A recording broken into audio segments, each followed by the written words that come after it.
आखिरी दफा तुसां याद होए कदों इत्थे मेला लगे कई लोगों को पता ही नहीं कि है किहड़ी जगह ते। बिस्मिल्लाहिर्रहमानिर्रहीम। आज तो करीब 20 साल पहले एक जिहा पुरअमन दौर भी गुजरा है जदों एंटरटेनमेंट आसे भट्टियां जीटी रोड ने करीब बकायदा साल च एक दफा मेला लाया वेने आ जेड़ा 3 दिन लगातार जारी रहने आ। जिस जगह असी मौजूद हाँ इसने पिछे इसा बाउली आखा वेना जेड़ा बरसगीर पाको इन्ने दौर च सुरंगनुमा सीढ़ियां बकायदा और अगे खुई बनाई गई ताकि उस टाइम ते आने जरा जानवर जेड़े दूर दराज से सफर करके आने उन भी लेके आके अंदर पानी वगैरह पी सकूं।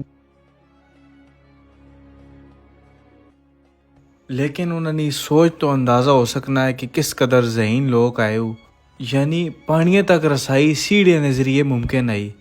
ਤੁਸੀਂ ਵੇਖ ਸਕਦੇ ਹੋ ਬਿਲਕੁਲ ਦਰਵਾਜ਼ਾ ਬੰਦ ਹੈ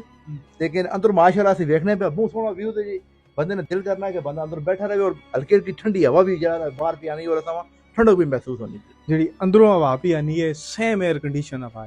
है भी बिल्कुल जी कोई शक नहीं। उत्ते थोड़ी जी वंजो ते गर्मी महसूस होनी लेकिन ज्यों तुसीं इत्थे खलते पे सी असां ठंड भी महसूस होनी हल्की हल्की ठंडी हवा भी असां। इस बारे कोई मालूमात नहीं कि ताला क्यों लाया गया ऐसा रिपेयर नहीं किया गया हालांकि एक बड़ी सारे कदीमा आनी है बिल्कुल ऐसा खोलना चाहिए ना और मैं तो समझना कि चीज बंद ना की भी और अच्छी चीज नहीं है। साढ़े इलाके चाहे लोग आओ ने आके विजिट करो साढ़े तरीके फिर सावे क्योंकि साढ़े इलाके जिस तरह और कोई बावली नहीं है सिर्फ एक बार फैक्ट्री ने विच है लेकिन इतने लोग आके विजिट कई लोगों को पता ही नहीं कि है किहड़ी जगह जावे खास करके जेडी नवी जनरेशन है उसे तो पता ही नहीं। इस बावली ना मेन गेट होना नया लेकिन पिछे मकान बनने ना गेट बंद हो गया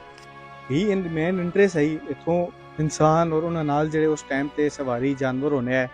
इन्हां सीढ़ियां तो ले के तले उत्थे आराम भी करना है बकायदा तौर ते जगह बनी है क्योंकि जगह काफ़ी ठंडी है थकावट महसूस होवे ते इत्थे आराम करो तो काफ़ी ज़्यादा रिलैक्सेशन मिलनी है